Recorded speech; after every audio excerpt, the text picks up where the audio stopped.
아멘. 자리에 편히 앉아주시 바랍니다. 무더운 한 주도 건강하게 잘 보내셨는지요? 거룩한 안식일 그리스도의 은혜 안에서 위로와 또 충전을 얻는 그런 귀한 복이 다 임하기를 주님의 이름으로 축원드립니다. 예수 그리스도의 이름으로 하나님 말씀 증거하도록 하겠습니다. 성경 말씀 마태복음 5장 38절에서 42절까지 말씀, 오늘 보복하지 마라 두 번째 시간입니다. 38절에서 42절까지 저와 함께 교독하도록 하겠습니다. 제가 먼저 읽겠습니다. 또 눈은 눈으로 이는 이로 갚으라 하였다는 것을 너희가 들었으나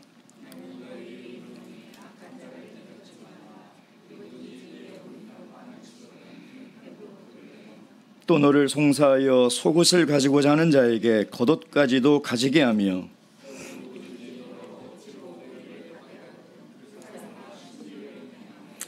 다 함께 읽겠습니다. 시작. 내게 구하는 자에게 주며 내게 꾸고자 하는 자에게 거절하지 말라.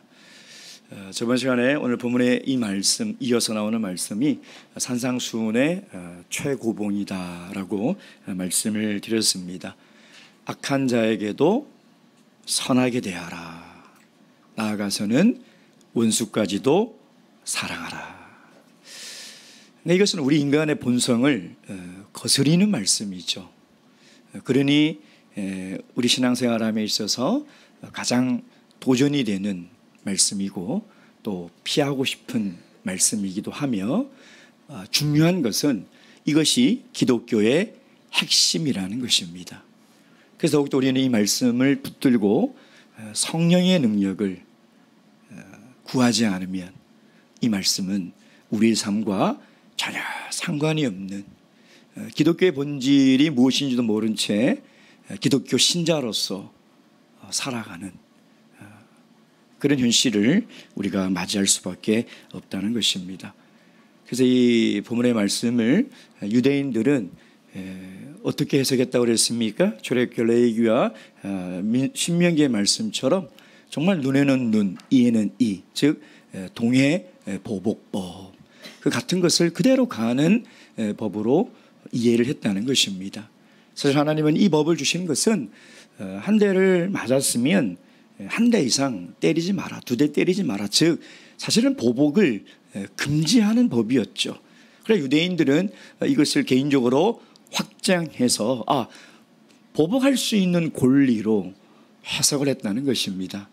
더 큰 문제는 이것은 개인에게 준 법이 아니라 사회 질서와 공정한 사회를 위해서 재판하는 재판장에게 준 말씀을 그들은 개인이 적용하여 마치 보복하는 것이 또 복수를 하는 것이 율법에 명시된 우리의 권리인 것으로 착각을 했다는 것이죠. 동시에 이 악한 자를 대적하지 말라. 이 악한 자는 악한 마귀가 아니라고 그랬습니다. 이런 마귀가 우리 교회 공동체를 분열시키고 진리를 훼손하는 일에는 우리가 당연히 대적을 해야 됩니다. 누룩은 제거해야 되는 것이죠. 그래서 여기서 악한 자라는 것은 그 악한 자 마귀를 이야기하는 것이 아니라 나쁜 사람들, 나에게 잘 못하는 사람들을 의미한다라고 말씀을 드렸습니다. 그래서 오늘 두 번째 시간은 예수님께서 그 악한 자를 대적하지 마라 라는 대원칙을 말씀하시고 이제 구체적인 그 신뢰를 통해서 우리에게 그 악한 자들이 누구인가, 우리가 그들을 대적하지 않는 것이 무엇인지를 우리에게 이야기를 하고 있는 것이죠. 어떤 목자님께서 신방을 가는데요, 사모님을 옆에 이렇게 태우고 가는데 한 차가 방향 지시등도 켜지 않고 그냥 갑자기 확 끼어들더랍니다. 사고가 날 뻔한 거죠. 너무나 당황해서 이 목자님이 그랬대요. 1번. 사모님이 아니 왜 숫자를 외쳐? 했더니 이 목자님이 욕은 할 수 없고 화를 낼 수 없어서 마음속으로 정했대요. 너무 화가 나면 1번, 더 심한 욕은 2번, 차마 입에 담지 못할 욕은 3번 정해가지고 1번 그랬다는 것입니다. 얼마나 화가 났으면 그랬을까. 저도 가끔 이렇게 운전을 하다 보면 참 이렇게 질서를 지키지 않는 차량들이 참 많죠. 사고 날 뻔한 적도 참 많습니다. 그런 차가 이렇게 탁 끼어들면 저렇게 쳐다봐요. 저 집사람이 그래요. 여보, 당신이 본다고 저 사람이 알 것 같아? 째려본다고 저 사람이 알 것 같아? 눈도 작은 사람이 왜 이렇게 쳐다봐? 저는 그냥 쳐다본 건데 저 집사람 눈에는 제가 째려보는 것처럼 보였는 모양이에요. 눈이 작아서 그런 모양이에요. Give and take. 인간은 본능적으로요, 받으면 즉각 돌려주고 싶어요. 그게 좋은 것이든 나쁜 것이든 우리 모든 인간에는 그 본능이 있다는 거죠. 근데 우리 주님은 그 인간의 본성을 거스리는 말씀을 하시는 거죠. 악한 자를 대적하지 말라. 로마서 12장 19절 말씀 보겠습니다. 로마서 12장 19절. 12장 19절 다 함께 읽겠습니다. 시작. 내 사랑하는 자들아, 너희가 친히 원수를 갚지 말고 하나님의 진노하심에 맡기라. 기록되었으되 원수 갚는 것이 내게 있으니 내가 갚으리라고 주께서 말씀하시느니라. 아멘.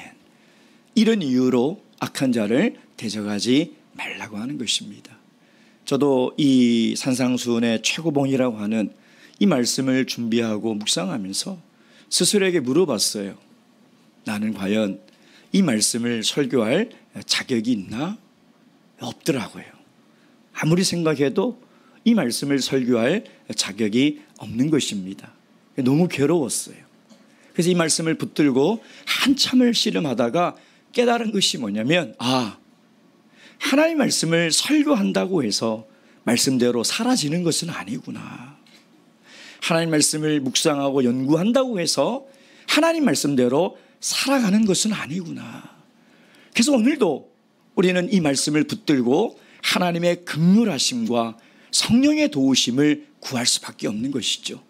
바라옵기는 저나 여러분이나 다 인간의 본성을 거스르는 것이 너무나 힘든 줄 다 알고 있습니다.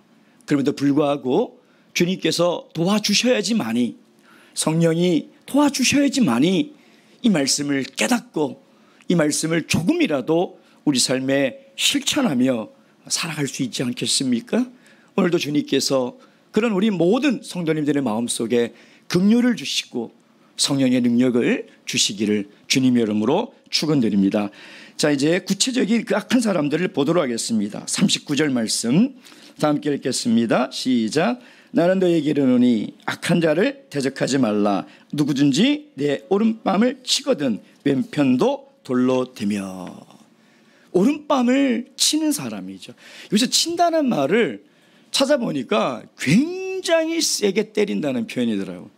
우리가 한글도 그렇잖아요. 툭 치는 게 있고 뺨을 때리는 게 있는데, 이 치다는 것은요 굉장히 강하게 후려치다, 이런 뜻에 있어요. 자, 근데 여러분, 그 사람의 오른뺨을 때려야 돼요. 여러분, 뺨을 맞아본 적이 있나요 혹시? 저는 중학교 2학년 때 담임 선생님이 영어 선생님이셨는데 수업 시간에 떠들거나 뭐 지각을 하거나 영어 성적이 안 나오면 앞으로 나와 이렇게 해가지고요, 뺨을 때리진 않았어요. 그 30cm 자 있죠, 그거를 다다다다 하면요, 이게 자동으로 무한, 아주 그냥 무슨 모터를 단 것처럼 이렇게 다다다다다 이렇게 때려줘요. 아프진 않은데 왜 이렇게 수치스럽고 왜 이렇게 모욕감이 드는지 그게 너무 싫었어요. 근데 안 걸리는 애들이 없었어요. 수업 시간에 안 떠드는 남학생이 어디 있습니까? 그래서 지금도 그 30cm 자를 보면 막 그 수치심이, 내가 그때 진짜 너무 그 앞에 나가서 맞는데 너무 부끄럽더라고요. 근데 여러분, 오른뺨을 때리려고 하면 옆에 계신 분 오른뺨을 한번 봐보세요. 때리지는 말고. 예. 우리는 오른손을 쓰잖아요. 그럼 오른뺨을 때릴 수가 있나요? 없어요. 어떻게 때려야 돼요? 손등으로 때려야 돼요. 손등으로. 그럼 유대인들은 손등으로 때리는 게 뭐냐면 가장 모욕적인 행위예요. 손바닥으로 맞는 것이 아니라 손등으로 맞았을 때 가장 모욕적인, 아주 수치스럽고 모욕감을 느끼는 것이라는 것이죠. 자, 근데 오른뺨을 손등으로 탁 맞았어요. 근데 이 사람이 갑자기 왼뺨을 딱 돌려내는 거예요. 그럼 때린 사람의 반응은 두 가지예요. 첫째, 무서워서 도망가거나, 둘째, 손등이 아니라 주먹으로 때리지 않겠습니까? 근데 왜 예수님은 이런 그 오른뺨을 때리는 나에게 모욕을 주는 사람에게 왼뺨도 돌려대라 이렇게 얘기하겠습니까? 여러분, 이 말씀 오해해서 가서 식구들 오른뺨을 탁 때리면서 왜 왼뺨을 안 돌려대? 그렇게 하면 안 돼요. 그 말씀이 아닙니다. 술 취한 사람이, 악한 사람이 그냥 갑자기 와서 내 오른뺨을 탁 때리는데 그 왼뺨 돌려대고 있으면 안 돼요. 피하든지 신고하든지 해야 되는 거예요. 그러니까 이 말씀은 그런 의미로 주신 말씀이 아니라는 것이죠. 그 당시 예수를 믿는다는 이유로 엄청난 모욕을 받았습니다. 내가 기독교인이라는 이유로 엄청난 수치와 모멸감을 당했어요. 심지어는 잡혀가서 맞기도 했던 것이죠. 예수님은 그것을 염두에 두고 있었던 거예요. 앞으로 예수를 믿는 수많은 그리스도인들이 당하게 될 그 수치, 그 모멸감, 그 구타를 당할 때 보복하지 말라는 거예요. 복수하지 말라는 것이죠. 자, 그럼 두 번째 경우는 어떤 사람입니까? 40절 다 함께 읽겠습니다. 시작. 또 너를 송사하여 속옷을 가지고자 하는 자에게 겉옷까지도 가지게 하며. 왜 속옷은 달라고 하고 또 속옷을 달라는 사람에게 왜 겉옷까지 줘야 하나요? 이번에 목자 진수회 때 아침에 단톡방에 사진이 한 장 올라왔어요. 흰색 런닝인데 사이즈 95. 그러니까 누가 자기는 105를 입는데 똑같은 런닝인데 누가 자기 런닝을 가져가고 95를 둔 거예요. 그래, 105를 입는 분이 95가 맞아요? 그러니까 95를 그 탁자에 딱 뒀어요. 그래서 제가 찾았어요, 목자님. 그랬더니 허허, 그거는 가져갔는데 자기 건 안 돌려놨대요. 그래가지고 오전 내내 그걸 가져간 사람을 못 찾은 거예요. 그 20명밖에 안 되는 우리 목자님 사회에서. 그래서 제가 그랬어요. 목자님, 속옷을 달라고 하는 사람에게 겉옷까지 주라고 했으니 그 와이셔츠도 벗어서 주세요. 저녁쯤에 범인을 찾았습니다. 자기 건지 알고 그 두 개다가 자기 건지 알았다는 거죠. 근데 왜 속옷을 달라고 할까요? 그리고 속옷을 달라는 사람에게 왜 겉옷까지 주라고 할까요? 그래서 그 당시 풍습을 우리가 좀 알아야 이해할 수 있습니다. 유대인들은 속옷이 뭐 우리가 지금처럼 입는 그런 속옷이 아니죠. 그냥 통으로 딱 짜여진 그런 옷이에요. 그리고 겉옷은 길이가 약 2m, 폭이 1m가 되는 히마티온이라는 그런 모포용 겉옷을 입어요. 그러면 겉옷은 낮에는 이제 태양도 맞고 하는 그 옷으로 사용되지만 저녁에는 그것이 이불이 되는 거죠. 그래서 겉옷의 가치는 굉장히 비쌉니다. 근데 뭔가 돈을 빌렸는데 돈을 갚지 않거나 뭔가 소송을 걸었는데 담보를 잡아야 될 때는 모세의 율법에 속옷은 빼앗아 올 수 있어요. 속옷은.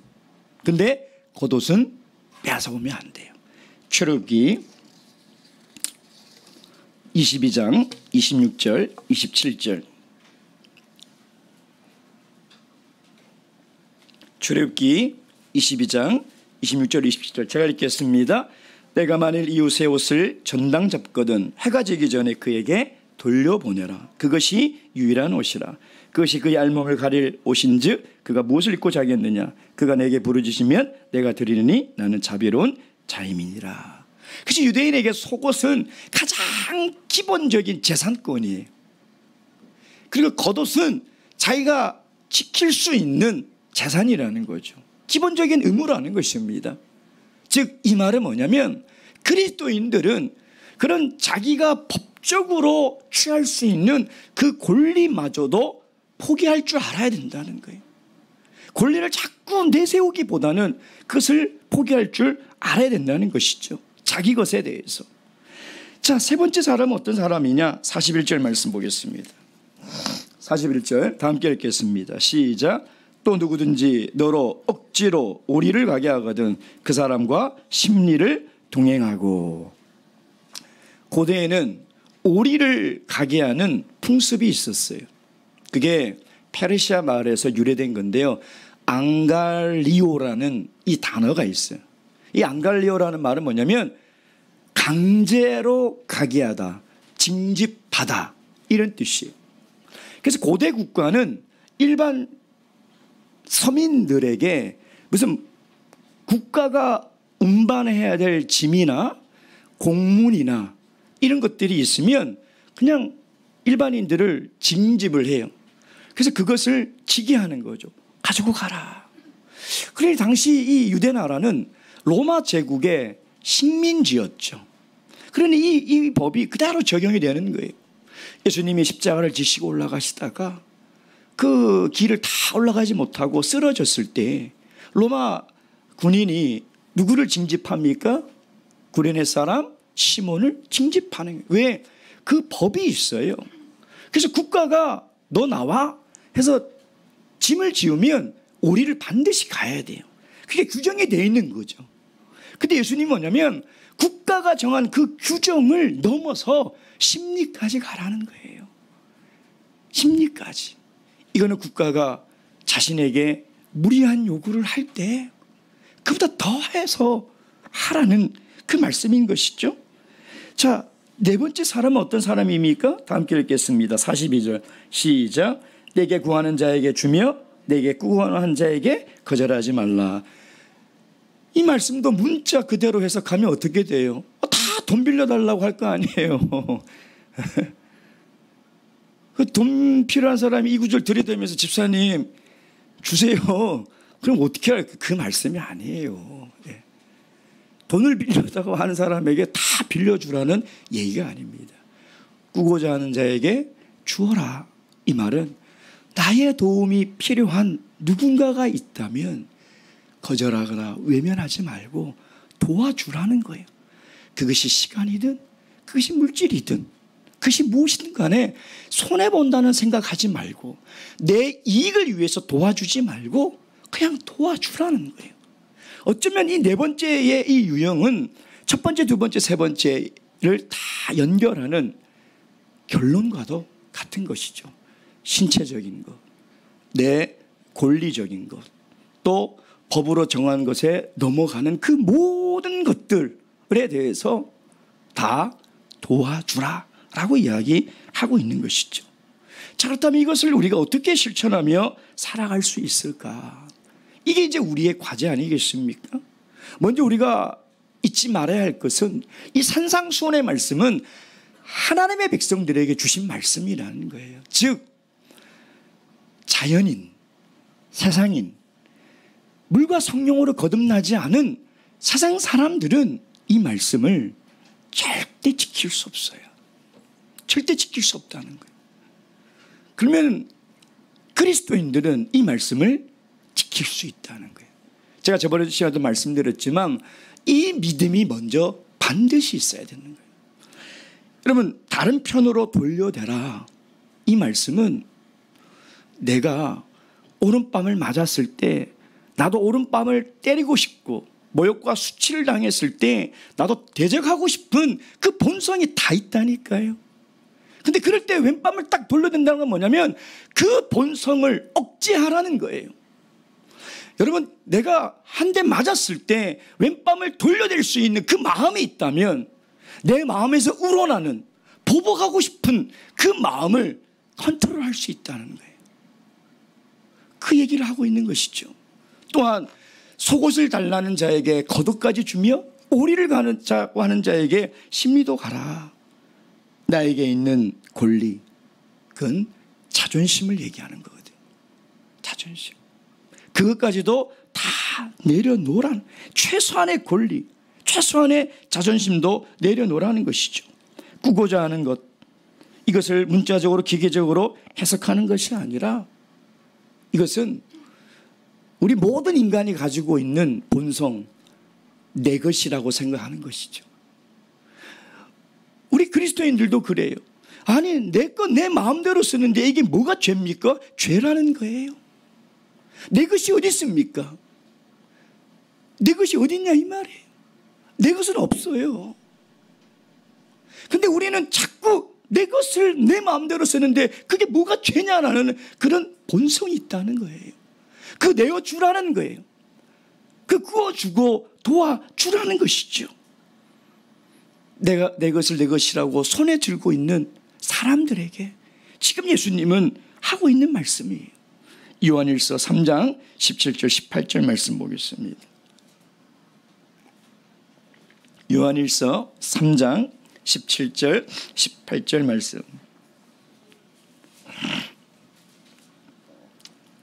다 함께 읽겠습니다. 17절 18절 시작. 누가 이 세상 재물을 가지고 형제의 궁핍함을 보고도 도와줄 마음을 막으면 하나님의 사랑이 어찌 그 속에 거할까 보냐. 자녀들아 우리가 말과 혀로만 사랑하지 말고 오직 행함과 진실함으로 하자.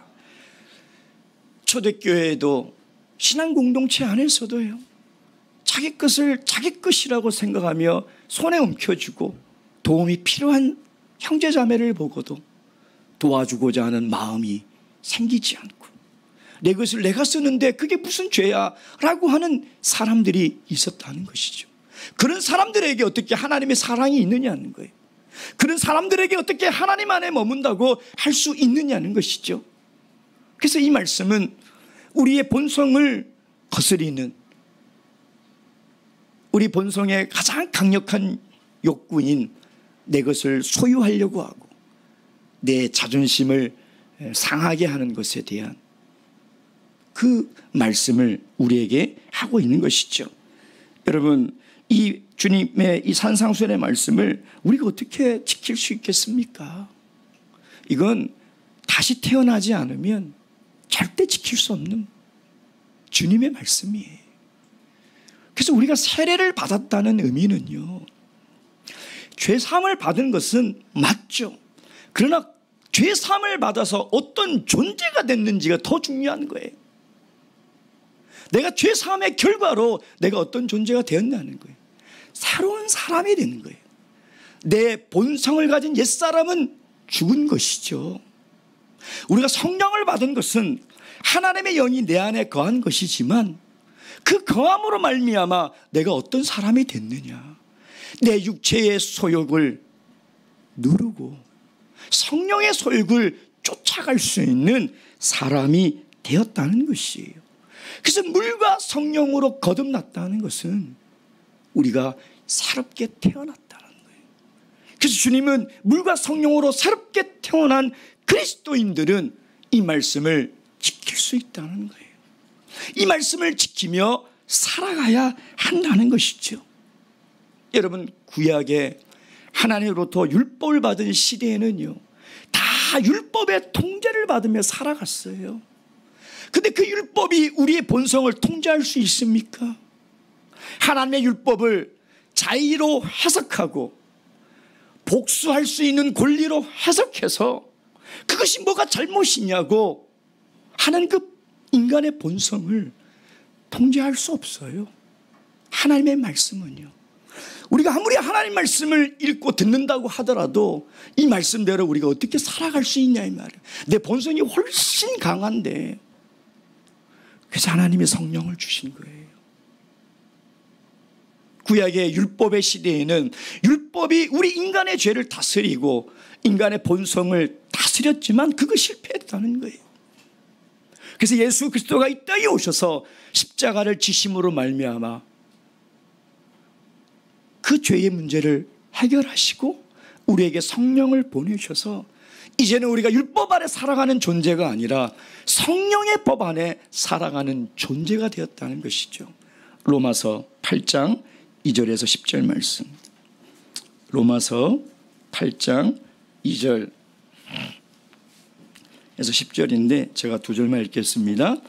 이는 그리스도 예수 안에 있는 생명의 성령의 법이 죄와 사망의 법, 즉 율법의 법에서 너를 해방하였습니다. 율법이 육신으로 말미암아 연약하여 할 수 없는 그것을 하나님은 하시나니 곧 죄를 인하여 자기 아들을 죄 있는 육신의 모양으로 보내어 육신의 죄를 정하사 육신을 쫓지 않고 그 영을 쫓아 행하는 우리에게 율법의 요구를 이루어지게 하려 하심이니라. 우리가 율법을 쫓아 도저히 행할 수 없는 하나님의 그 말씀을 성령이 행하게 한다는 거예요. 성령이 행하게 한다. 여러분 갈라디아서 5장 18절 말씀 보겠습니다. 갈라디아서 5장 18절 말씀. 갈라디아서 5장 18절 말씀. 다 함께 읽겠습니다. 5장 18절 시작. 너희가 만일 성령의 인도하시는 바가 되면 율법 아래 있지 아니하니라. 아멘. 여러분 우리가 하나님의 말씀을 우리가 우리의 의지로 아무리 지키려고 발버둥을 쳐보세요. 지킬 수 없습니다. 지킬 수 없다라고 빨리 인정해야 돼요. 그리고 성령의 도우심을 구해야 돼요. 갈라디아서의 성령의 첫 열매가 뭐예요? 성령의 첫 열매는 사랑. 사랑. 성령이 맺는 그 사랑의 첫 열매가 우리 안에 풍성하면 우리를 대적하는 자를 우리는 대적하지 않을 수가 있어요. 그 성령이 맺는 사랑이 내 삶에 맺어지면 원수도 사랑할 수 있는 거예요. 그 사랑은 우리의 본성으로 하는 사랑이 아니에요. 그 사랑은 우리의 자연인으로 하는 사랑이 아니에요. 그 사랑은 우리의 감정으로 하는 사랑이 아니에요. 그 사랑은 오직 성령의 열매께서 우리에게 주신 그 사랑의 열매로 사랑의 힘과 그 능력으로 할 수 있다는 것이죠. 그래서 성령이 우리를 인도하며 하나님의 말씀을 우리가 실천할 수 있다는 거예요. 사실 오늘 이 산상수훈에 대적하는 자에게 보복하지 말라는 그 예수님의 그 방법은 사실 하나예요. 그건 내 자아가 죽는 거죠. 내 자아가 죽는 거예요. 여러분 세례는 그리스도와 내가 합하여 장사되는 성례예요. 그렇지 않습니까? 성령은 내 육체의 소욕을 날마다 죽이는 거예요. 죽이는 것. 다시 얘기하면 우리가 성령을 받았다는 것은 내가 그리스도와 함께 죽었다고 선언하는 것이며, 내가 성령을 받았다는 것은 이제 성령을 받기 전에는 내 육체의 소욕에 끌려다니는 사람이었지만 이제는 그것이 아니라 성령의 소욕에 순종하며 살아가는 사람이라는 것이죠. 성화의 과정이 다른 게 아니에요, 여러분. 성화가 거룩해진다는 것이 우리의 행위가 거룩해지는 게 아니에요. 성화의 과정은 내가 죽어가는 거예요. 내가 죽으면 성결해지는 거예요. 내가 죽어갈 때 내가 거룩해지는 거예요. 여러분, 내가 죽어야 거룩한 하나님의 그 거룩 안에 우리가 들어갈 수 있는 것이죠. 내가 죽을 때 세상의 그 어떤 칭찬에도 흔들리지 않고요. 내가 죽은 사람은 세상의 어떤 비난과 멸시에도 상처받지 않는 거예요. 그리스도인이라는 것은 내가 죽었다고 선언하는 것이고, 그리스도인이라는 것은 날마다 자기를 죽이는 사람이라는 것이죠. 갈라디아서 2장 20절 말씀 보겠습니다. 갈라디아서 2장 20절 말씀.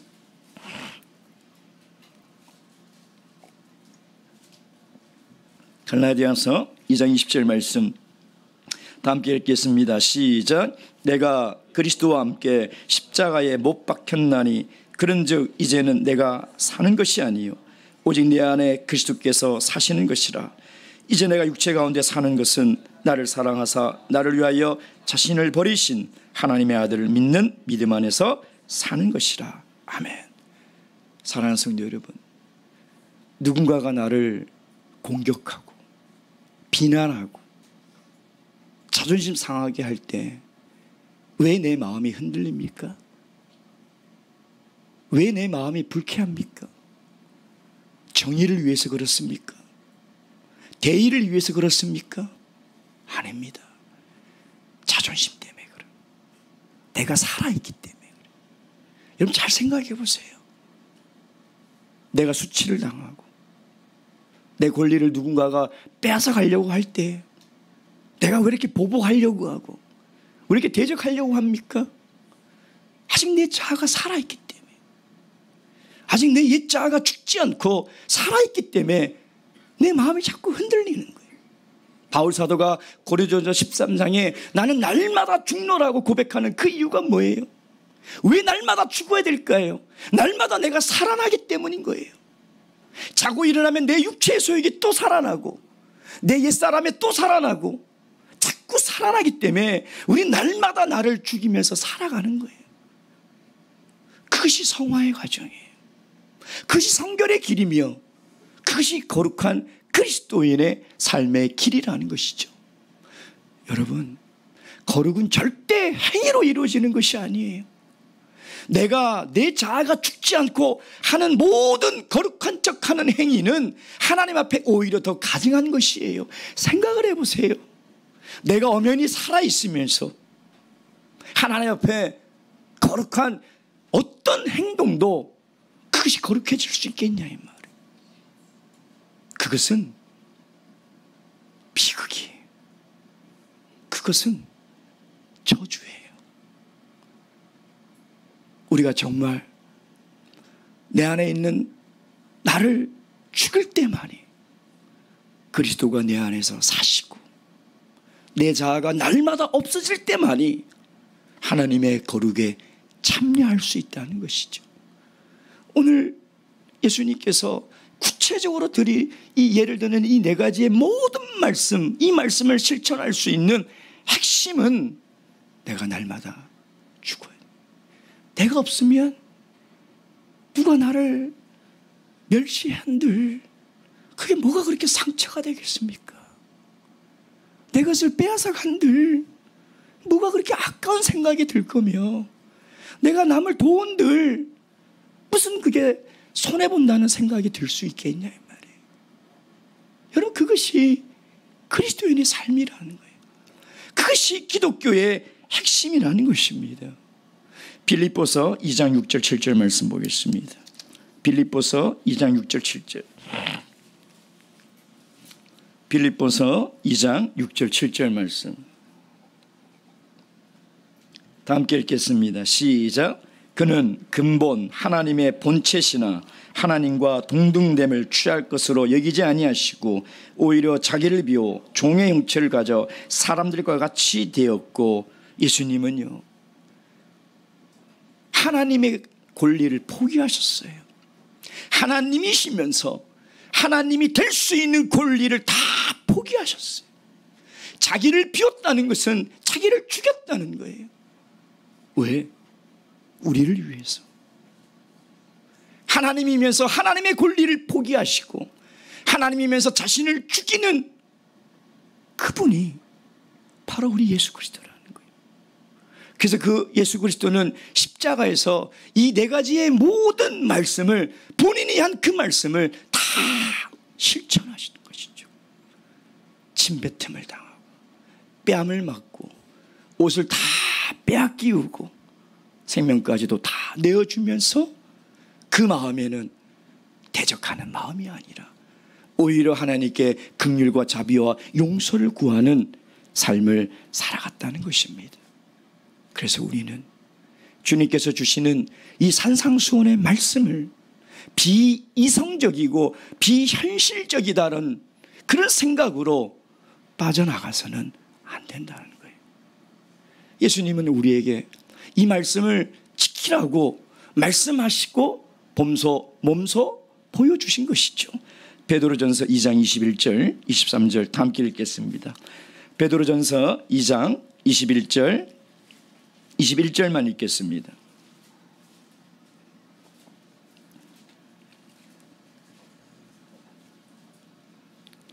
아, 21절 23절까지 다 읽겠습니다. 시작.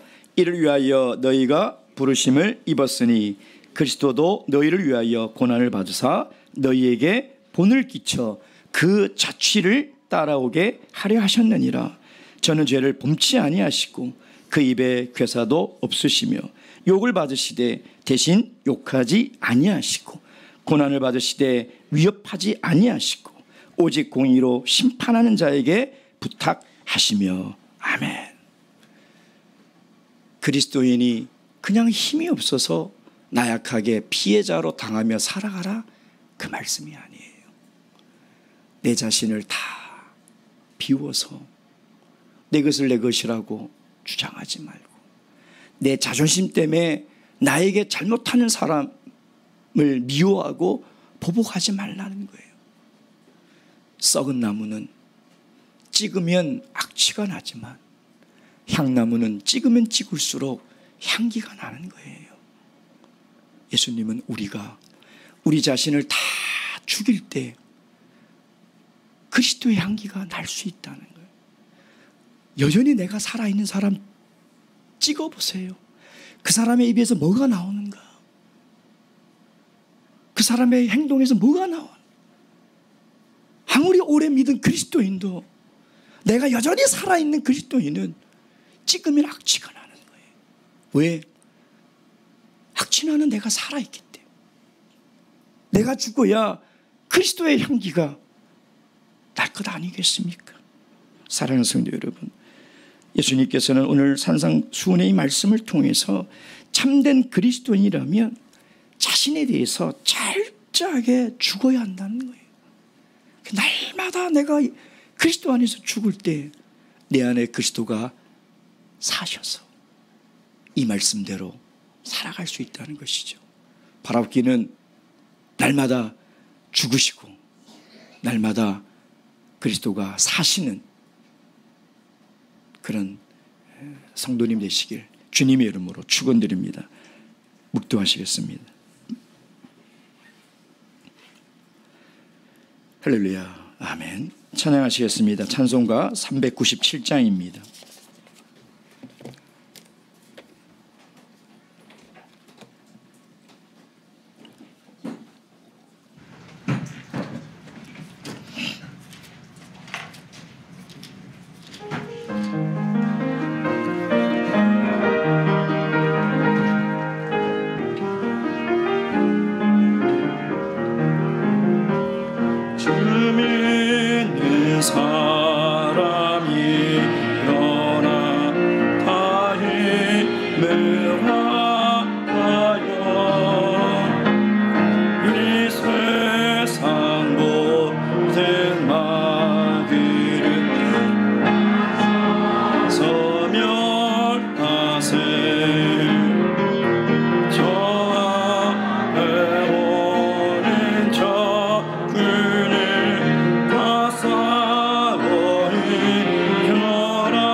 오늘 들으신 말씀 기억하시면서 성령의 도우심을 간구하시고 우리 특별히 김학준 형제님을 위해서 기도하도록 하겠습니다. 어제 또 갑자기 출혈이 있어서 굉장히 위급하게 또 보호자가 병원에 갔었고요. 다행히 빨리 출혈하는 부위를 찾아내서 봉합을 했습니다. 그래서 이제 빈혈 수치는 더 이상 떨어지지는 않았지만 주치의의 말은 오늘도 잘 좀 지켜봐야 된다라는 그런 상황이 있습니다. 하나님께서 고통 가운데서도 함께 하시고 또 치유해 주시고 또 그 가정을 위로해 주시기를, 고난 속에서 더욱더 하나님을 가까이 할 수 있는 그런 시간 될 수 있도록 기도해 주시고요. 또 우리 이은수 모친 한쪽 입술이 잘 벌어지지 않으셔서 식사를 잘 하지 못하시고 죽을 드시고 계십니다. 그리고 왼쪽 다리 발목이 더 힘이 없어서 좀 걷지를 못하고 계시는 그런 상황입니다. 하나님께서 긍휼을 베풀어 주셔서 우리 모친도 건강히 회복되어 다시 주님의 성전에 함께 예배드릴 수 있도록 하나님께 우리 10분간 기도하도록 하겠습니다.